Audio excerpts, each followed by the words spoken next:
Flint West reporting from the macro frontier. Monologue, the great crowding out. Introduction, the lie we live.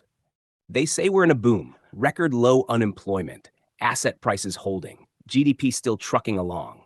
But if you squint a little, if you look just past the press releases and talking points, you'll see it.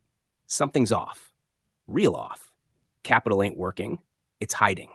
And the people who should be borrowing, building, hiring, they're coming up short because the biggest borrower in the world isn't building anything. It's just rolling over. Chart 1. Unemployment rate versus fiscal deficit as percentage of GDP. Visualize the decoupling between deficits and unemployment. Here's where the story starts to fall apart. Look at this chart. Historically, when unemployment spikes, deficits follow. Makes sense. Recessions kill jobs, tax revenue drops, spending ramps up. But see that green box? That's not how it's supposed to work. Post-COVID, unemployment drops like a stone. But the deficit? It stays bloated. Like the government got addicted to spending and forgot to check if the emergency was over. This is where the narrative flips. It's no longer deficits responding to the cycle. It's deficits driving it. The capital sedation machine. In a healthy economy, capital chases return. That means it goes to businesses, to startups, to builders. They borrow, they invest, they hire. That's how growth works. But what if capital stops chasing return and starts chasing safety? What if the best yield in town isn't innovation, but 5% from Uncle Sam doing absolutely nothing? In Chart 2, Total Assets, Fed Balance Sheet, show the unprecedented size of Fed support. Enter the Federal Reserve, the great buyer of last resort. Since 2008, and again on overdrive in 2020, the Fed loaded up on treasuries and MBS like it was stocking a doomsday bunker.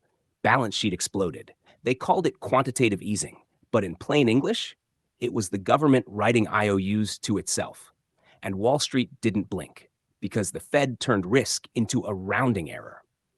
Insert Chart 3, Money Market Funds, Total Financial Assets. Show where the liquidity actually went. So what happened with all that liquidity? Did it flow into factories, into R&D, into new jobs? No, it parked itself right here, money market funds. Over 7.2 trillion locked up, safe, liquid, and totally sterile. This is capital in exile, and most of it parked in short-term government debt, not risk-taking, not lending, just yield-chasing in a zero-risk playground built by the Fed. Chart 4, crowding out via capital lockup supporting data points. Summarize evidence, converging indicators. Let's put the pieces together. Fed balance sheet, still bloated. MMFs, record high. Commercial bank lending, flatlined. M2 growth, slowing. Real yields, rising on government paper. What does it all mean? It means the economy isn't being fueled, it's being sedated. The real world, the world of builders and risk takers, is being crowded out by Uncle Sam's bottomless tab. The real cost.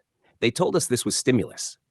But what we got was suppression. The American economy doesn't need more liquidity. It needs velocity. It needs circulation.